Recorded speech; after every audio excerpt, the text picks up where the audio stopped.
And so now if that target was the Pepsi sign, now the target might actually be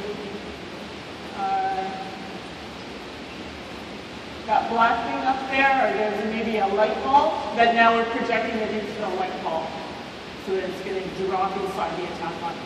Okay, but little serve games around relays, or not really relays, but little competitions. Whoever lost has 5 push-ups, something to do. They get competitive with each other. It takes them completely out of the rhythm. I get that. It's not a game like it all.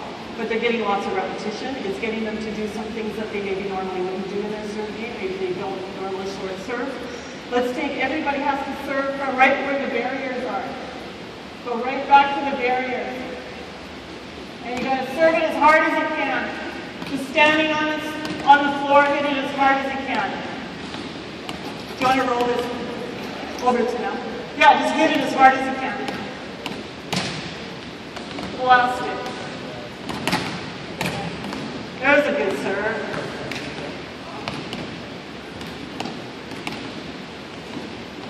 Now we're going to find out what that contact looks like.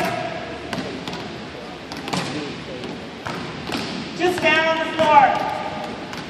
Hit it as hard as there's a good serve. Good job. Pop it. Hit it like you mean it. There, nice. A good stop. Sometimes it's good just to find out how hard they can hit the serve. Right? To make it pop off your hand, to get a nice hard contact on it. Stop. Something we haven't used as much for a long time actually, but is elastic serving. To get an elastic, attach it either. If you attach it to the antenna, the only problem is the antenna are going to go like that. If you can find a way to attach it to something outside of the antennas, at about maybe the second red stripe from the top of the antenna, and the low hard projecting serves through that between the net and the elastic. That's a nice little target zone as well for aggressive serving. Because you know in the game, when the pressure's on, where do they serve the ball? What does the serve look like?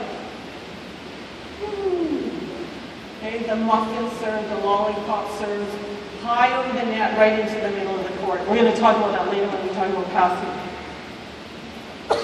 Serve and defend, I showed you serving context. You need to ensure that when you're training servers that they are going to get reps that are completely in context.